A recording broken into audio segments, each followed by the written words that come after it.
morning, dear students. Once again, welcome to the e-learning class organized by Global Concept School. In the last week, first half, we have just given one video. We have seen only one video because in the second half of the week, we had a assessment test, and I am very happy. Some of the students have got very good marks. I hope you all have seen the result also, and you are also very happy with the process which we are following through this e-learning assessment. But dear student, one thing which I am quite disappointing, that some of the students, even 50% student I should say, are still not sending the notes. I don't know why. These are the things which are really demotivating us. अगर आप लोग हमें निरंतर अगर अपने notes भेजते रहेंगे तो इससे हमें पता चल रहा है कि हम जो एफर्ट्स लगा रहे हैं, and this is the problem in all the subjects. हमें ये पता चलेगा कि आप लोग रियली, हम जो टास्क आप लोग कर रहे हैं, मेहनत कर रहे हैं, तो वो रियली आप तक पहुंच रही है और आप उसका फायदा उठा रहे हैं. सो वंस अगेन, अब या तो हमें कुछ स्ट्रिक्ट एक्शन लेनी होगी. वो स्टूडेंट जो नोट्स नहीं भेज रहे हैं, या तो उनके नाम हमें ग्रुप्स पे डालने होंगे या वीडियो में भी अनाउंस करने होंगे, and which we don't know. So please try to understand the notes taking for class 10 board exam हम लोग देने जा रहे हैं, तो आपके लिए निरंतर पढ़ाई करना, नोट्स बनाना, हर वीडियो के हर टॉपिक को ध्यान से समझना बहुत इंपॉर्टेंट हो जाता है. So please try to understand this. चलिए हम कंटिन्यू करते हैं chapter 5, and the name of the chapter is arithmetic progression. हमने प्रीवियस 2 वीडियोस में देखा कि व्हाट इज अरिथमेटिक प्रोग्रेशन. उसके बाद हमने देखा कि उसमें n क्या होता है, d क्या होता है, nth टर्म क्या होती है, और कॉमन डिफरेंस क्या होता है, ये सारी चीजें देखी. और फिर हमने फाइनली जो फॉर्मूला है a = a + a - 1 × d, ये जो फॉर्मूला है जो इन चारों चीजों में कंबाइंड है, a मतलब लास्ट टर्म और required term, a means first term, n means number of terms और position of a term, and d means common difference. इनमें फॉर्मूला बनाया. अगर इन शॉर्ट इसको समझें तो देखिए, अगर यहाँ n है तो d के साथ हमें उससे कम का इनटू करना है, और बहुत सिंपल वे में समझना है. तो अगर मुझे 10th टर्म निकालना है किसी भी एपी की, तो मैं लिखूंगा a + 9d. 10th टर्म के लिए 9d फर्स्ट टर्म, और d में इनटू करें जितने जो भी टर्म निकालना है उससे कम का. इसी तरह से अगर मुझे 1000 निकालना है तो 1000 का फॉर्मूला होगा a + 999d. 1000 से 1 कम करते हैं तो 999. Get it? अब आज हम कुछ क्वेश्चन सॉल्व करेंगे which are given in the exercise 5.2. Basic हम सीख चुके हैं. अब क्वेश्चन किस तरह के होंगे, किस तरह से उनको सॉल्व किया जाएगा, उस पर फोकस करते हैं. Let's see the exercise 5.2 in which we are focusing on exercise 5.2 question number 6. Question number 6 है, check whether -150 check whether -150 is a term of the AP. AP is given 11, 8, 5, 2 and so on. Okay, question ये है कि हमें check करना है. आप देखिए AP decreasing order में जा रही है, 11, 8, 5, 2 and so on. तो क्या आफ्टर सम टाइम -150 इस AP में आएगा? क्या -150 इस AP की एक टर्म है? थोड़ी देर के लिए मान लेते हैं कि हाँ है. तो अगर -150 इस AP की एक टर्म है तो मतलब वो किसी ना किसी पोजीशन पे मिलेगा आपको. So here we have to find the position of that term. और पोजीशन किसी भी टर्म की किससे निकाली जाती है? Yes, absolutely right, with n. तो कुल मिलाकर इस क्वेश्चन में हमें फाइंड करना है n. और किसी भी एपी में n क्या होता है ये हमेशा आप ध्यान रखें. For any एपी n जो स्मॉल n हम रिप्रेजेंट करते हैं is always a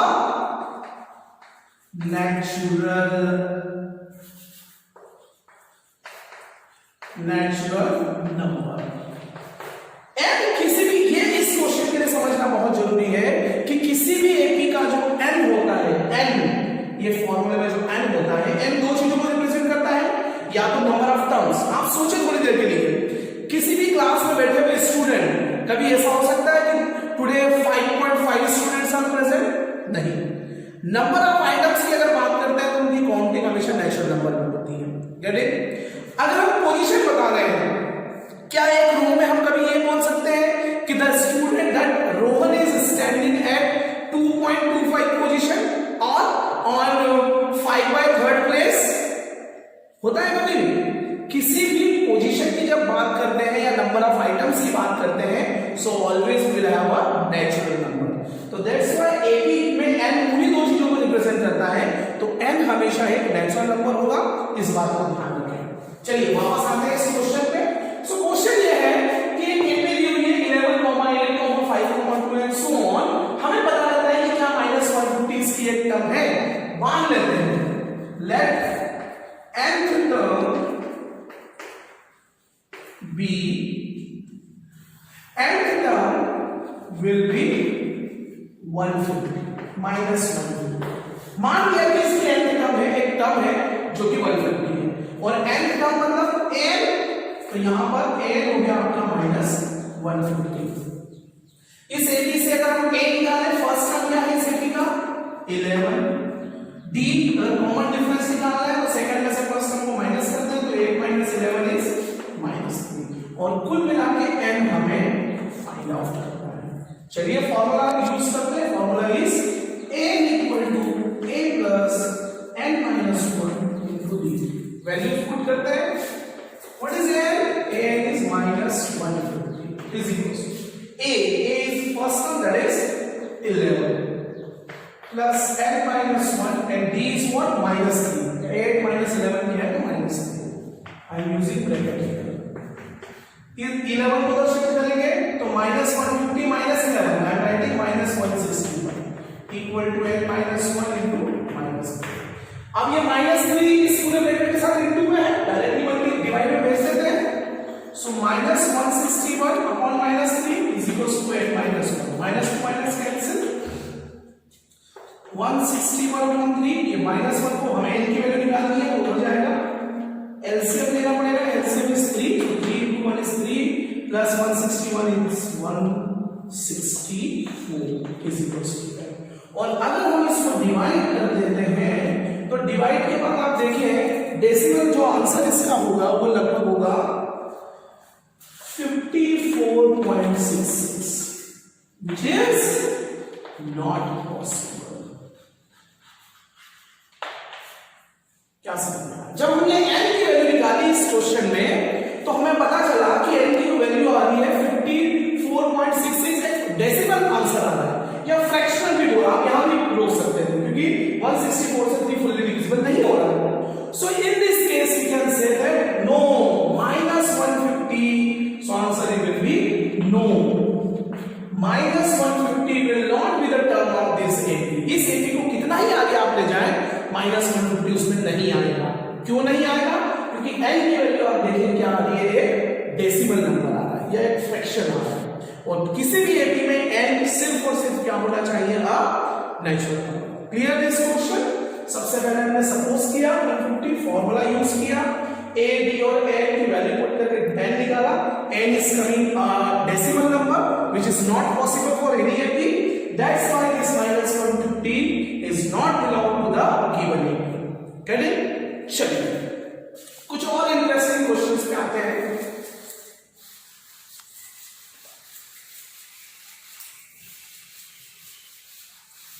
next question देखते हैं इसका, इसी के बाद एक नेक्स्ट क्वेश्चन है। अब इस क्वेश्चन से आपको पता चलेगा इंपॉर्टेंस ऑफ चैप्टर 3। चैप्टर 3 में आपने बहुत सारी चीजें सीखी, बड़ा मजेदार चैप्टर था। How to solve a pair of linear equation in two variable by various method. अब अगला क्वेश्चन के लिए आपको उस चैप्टर की हेल्प लेनी होगी, तो क्वेश्चन पढ़ते हैं पहले हम। Find the 31st term of an AP whose 11th term is 38 and 16th term is 73। एक चीज मैं हमेशा स्टूडेंट्स को कहता हूं, आप लोग भी ध्यान रखें, AP की कोई सी भी प्रॉब्लम हो, अरिथमेटिक प्रोग्रेशन का कोई भी क्वेश्चन हो, कोई भी प्रॉब्लम हो, बहुत आसानी से सॉल्व किया जा सकता है, इजीली आंसर दिया जा सकता है यदि आप दो चीजें निकालते हैं, क्योंकि AP is all about this. अगर हमें किसी अरिथमेटिक प्रोग्रेशन की पहली टर्म पता हो, कहां से शुरू हो रही है, मतलब पहली टर्म, और उसमें टर्म्स का डिफरेंस कितने कितने का है वो बताओ, आप चाहे सो ऑलवेज रिमेंबर, अगर कहीं भी आप किसी क्वेश्चन में रुक रहे हैं, सॉल्व नहीं कर पा रहे हैं, तो सोचें how we can find out the values of A and B, और क्या ए और डी की वैल्यू दी हुई है। अगर वो है, आपके लिए सारे क्वेश्चन बड़े आसान होते हैं। चलिए क्वेश्चन नंबर 7 देखते हैं। Question is find the 31st term of an AP whose 11th term is 38 and 16th term is 73। हमें क्या फाइंड करना है, पहले देखते हैं। हमें A31 फाइंड आउट करना है, यही है। A 31st term of an AP, किसी भी AP के 31st term को क्या लिखेंगे आप, A of 31। अब A of 31 का फॉर्मूला अगर मैं लगाऊं, जैसे मैंने आपको स्टार्टिंग में आज के वीडियो में बताया, so what is the formula of A of 31? It can be A plus 30D, जिस नंबर की टर्म निकालनी है B और C टर्म का इनटू करते हैं। अब A of 31 निकाला जा सकता है अगर हमें पता हो A और D की वैल्यूज। तो देखते हैं कैसे होगा। आगे क्वेश्चन पढ़ते हैं। इन विच 11th टर्म इज 38, आपको दिया हुआ है 11th टर्म इज 38, और 11th टर्म का फॉर्मूला अगर मैं लिखूं यहां पर, तो A plus 10D is given 38। This is our equation 1 in the form of A and D। आगे क्या बोला है, and 16th term is 73। 16th term मतलब ये 16 कितना है, वो 73 है। और what is the formula of A of 16? A plus 15D, कितना है वो 73। Equation number 2। Now focus on equation 1 and equation 2। These are the two equations in the form of two variable. It means this is the pair of linear equation in two variable which can be solved by any of the method। Cross multiplication method chapter 3 से आपके syllabus से remove कर दी गई है as per the new syllabus of CBSE. तो better है कि अपन तीन मेथड यूज करें, that is elimination method, substitution method and graphical method. तो ऑब्वियसली ग्राफिकल मेथड यहां यूज करेंगे तो it will take too much time, और सबसे इजी और क्विकेस्ट है एलिमिनेशन। तो अब हम यहां से इन दोनों इक्वेशन को एलिमिनेशन मेथड की हेल्प से सॉल्व करेंगे। By elimination method, first equation is a plus 10D is equals to 38, A plus 15D is equals to 73. Okay, now you will see the coefficient of A is already same, so simply we have to change the sign. Plus become minus, plus become minus, plus become minus. A to a cancel, plus 10D minus 15D, so minus 5D, minus 73 plus 38, तो 73 में से 38 minus करेंगे तो minus 35, so D equal to minus 35 upon minus 5 is 7। तो D की value आ गई आपकी 7। अब इस D की वैल्यू को इक्वेशन 1 में रख देते हैं। सो फ्रॉम इक्वेशन 1 क्या है, A plus 10 into 8, D की value that is 7 equal to 38। So now we have the value of A, now and also we have the value of D। A की value minus 32, D की value 7। अब बस so A of 31 क्या है formula, A plus 31D। A is minus 32 plus 30 into D is 7, तो minus 32, 30 into 7 is 210, 210 में से अगर 30 माइनस करते हैं तो 180 मतलब 178। This is the answer. So the 31st term of this given AP will be 178। आप देखें हमें एपी नहीं दी हुई थी, बट कुछ इंफॉर्मेशन से हमने उसकी 31st टर्म फाइंड आउट कर दिया। बड़ा मजा आएगा आप जैसे ऐसे क्वेश्चंस करते चले जाएंगे। क्या किया हमने, हमें 31st टर्म निकालना थी। The formula of 31st term is A plus 30D, मतलब हमें A और D की वैल्यू चाहिए। इट वाज गिवन कि 11th टर्म 38 है और 16th टर्म 78 है, तो 11th टर्म से एक इक्वेशन बनाया, 16th टर्म से एक इक्वेशन, दोनों को एलिमिनेशन मेथड की हेल्प से सॉल्व किया, D और A की वैल्यू निकाली। D और A की वैल्यू को जब यहां रखेंगे we will get the 31st term of this AP। एक और क्वेश्चन जो कि बड़ा मजेदार क्वेश्चन है उसको करते हैं, then we will complete this today's class.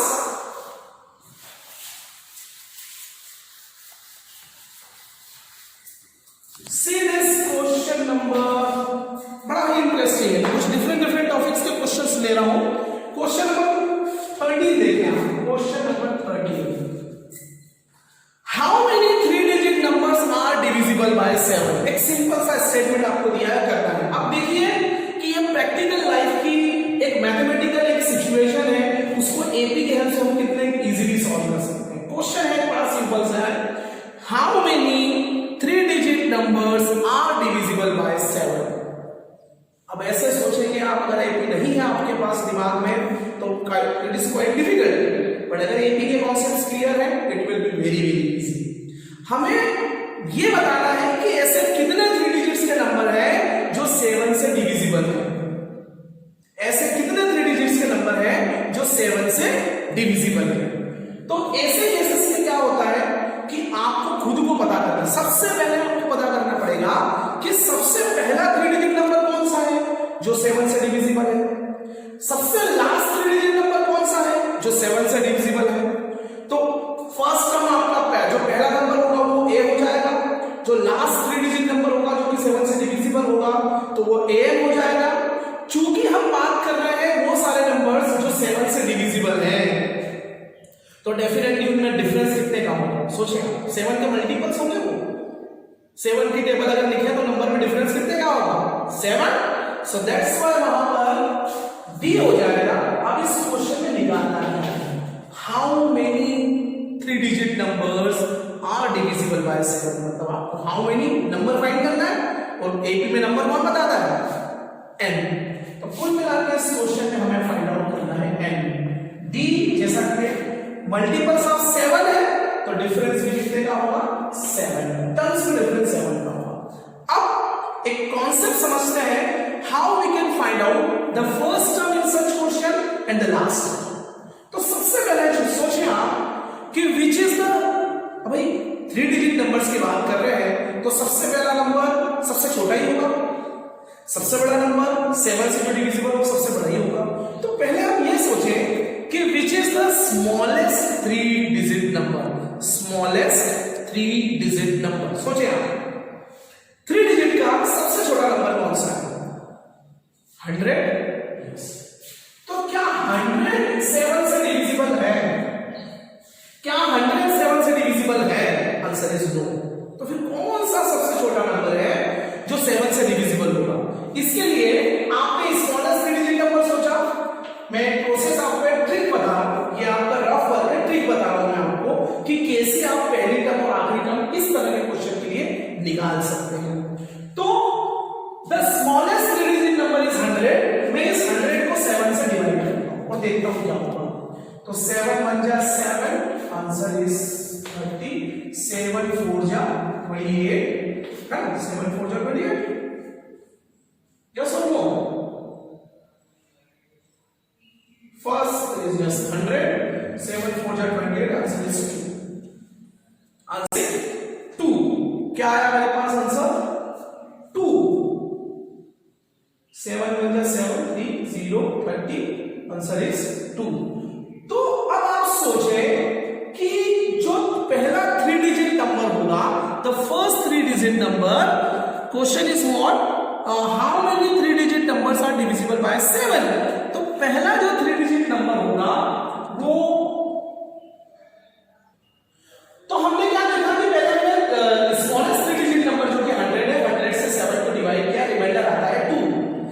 100 7 से फुल्ली डिविजिबल होता अगर रिमाइंडर क्या आता 0। तो क्या करें, यहां पर रिमाइंडर 2 है, इस 2 को 0 बनाना है। तो या तो 2 ऑप्शन है, इस 100 में से 2 कम कर दें 98, या फिर इस 2 को 7 बना दे तो एक बार और जाके 7 टाइम पूरा क्लियर हो जाएगा, 7 बन जा 7, तो फिर रिमाइंडर 0 होगा। अब अगर मैं 2 माइनस कर दूं इस 100 में से तो 98 होगा। 98 is not a 3 digit number. तो one thing is very much clear कि हम कम तो नहीं कर सकते। तो फिर इस 2 को मुझे 7 बनाना है तो इस 100 में कितना और प्लस करना पड़ेगा? Yes, the correct answer is 5। That's why my first number A is 105। पहला 3 डिजिट नंबर, देखिए ये एक मिनट ट्रिक आपको बताइए, कई बार तो आप थोड़ा सोचेंगे तो उसमें भी आएगा, लेकिन कई बार सोचने में मैंने देखा है कि स्टूडेंट गलती कर देते हैं। कुछ स्टूडेंट लिख लेंगे 112, तो 112 इज ऑल्सो डिविजिबल बाय 7, लेकिन वो स्मॉलेस्ट 3 डिजिट नंबर नहीं है जो 7 से डिविजिबल है, वो तो स्मॉलेस्ट के बाद वाला हो गया। तो ध्यान रखें, फर्स्ट टर्म मतलब स्मॉलेस्ट 3 डिजिट नंबर। इसी तरह से हम निकालना है लास्ट टर्म, तो last term what is the largest, उसके largest 3 digit number, the largest 3 digit number is 999। Let's divide by 7 only, क्योंकि 7 के मल्टीपल से काम कर रहे हैं, तो 7 से डिवाइड करते हैं, 7 बन जा 7 2 9 कैरी 7 4 जा 28 9 कैरी 7 2 जा 45। फिर वहां पर आकर के हम रुक जाते हैं कि 999 अगर 7 से डिविजिबल होता तो यहां रिमाइंडर आता क्या 0, लेकिन अभी रिमाइंडर कितना है 5। तो अब इस रिमाइंडर को 0 बनाने के दो ऑप्शन है, या तो 999 में से 5 कम कर दें, या फिर 5 में इसमें 2 और प्लस कर दें ताकि यहां 7 हो जाए तो 1 हो जाए। अब अगर इसमें मैं 2 प्लस कर देता हूं 999 तो ऑब्वियसली ये 4 डिजिट नंबर बन जाएगा, इट विल बिकम 1001, जो कि 4 डिजिट है, हम वर्क कर रहे हैं 3 डिजिट नंबर के ऊपर।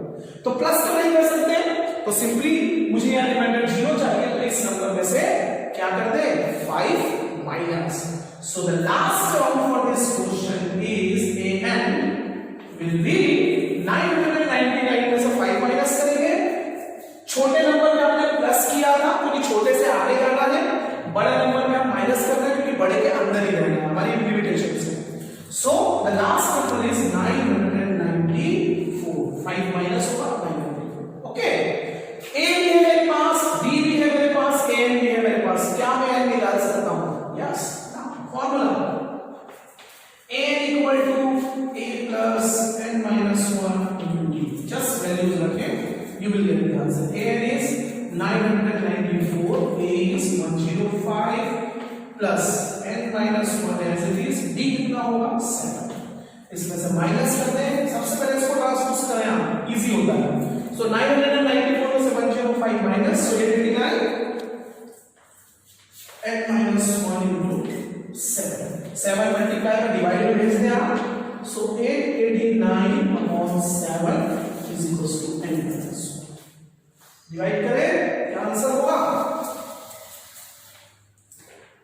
7 1 जा 7 7 1 कैरी 7 2 जा 40 again 4 carry 7 7 so n minus 1 equal to 127, ये माइनस हो जाएगा plus 1, so n equal to 128। This is the answer of this question. There are 121 3 digit numbers are there which are divisible by 7। 7 से divisible होने वाले 3 digit numbers कितने हैं 128। Getting my point? कुछ interesting questions मैंने आज आपको इसके सामने सॉल्व किए हैं, जैसे कि अगर किसी भी एपी में कोई टर्म बिलोंग करती है या नहीं करती है उसके लिए n निकाले, अगर n एक नेचुरल नंबर है तो यस, अगर n नेचुरल नंबर के जगह पर फ्रैक्शन या डेसिमल आता है देन नो। उसके बाद हमने देखा कि कुछ सिचुएशंस दी हुई है कि ये दो टर्म दे दी किसी भी एपी की और कोई दूसरी टर्म तीसरी टर्म पूछी है, तो उस केस में द बेस्ट वे इज कि इक्वेशंस बनाई जाए, एलिमिनेशन मेथड, क्लास चैप्टर 3 की एलिमिनेशन मेथड यूज करें, वैल्यूज निकालें, रखें, you will get the answer. और कुछ ऐसे क्वेश्चन जो बड़े प्रैक्टिकल लाइफ में काफी बार आते हैं, आप कुछ कॉम्पिटिटिव एग्जाम्स देंगे या किसी भी तरह की आईएम और इस तरह के एग्जाम्स देते हैं तो उसमें भी इस तरह के क्वेश्चन होते हैं। अब आप खुद सोचें कि अगर आपसे कोई पूछेगा कि व्हाट इज द और we can say that how many 3 digit numbers are there which are divisible by 3, आप फटाफट से आंसर कर सकते हैं। उस ऐसे क्वेश्चंस में सबसे पहले चूंकि इस क्वेश्चन में जैसे हमने देखा कि 7 के मल्टीपल्स है तो डिफरेंस डेफिनेटली 7 का होगा। फर्स्ट टर्म और लास्ट टर्म को फाइंड आउट करने के लिए जिस डिजिट की बात की जा रही है उसका स्मॉलेस्ट नंबर लें, या तो डायरेक्ट सोच के निकाल सकते हैं या जो मैंने ट्रिक बताई आपको डिवीजन की उससे करें। तो फर्स्ट टर्म और लास्ट टर्म फाइंड आउट करें, फॉर्मूला यूज करें and ready? This is all about for today's class. I hope you will take care of this thing once again. Notes बनाना भी कुछ नाम मेंशन करने पड़ेंगे, क्योंकि आप लोग नोट्स बनाएंगे तो हमें और एनर्जी आएगी। Thank you so much.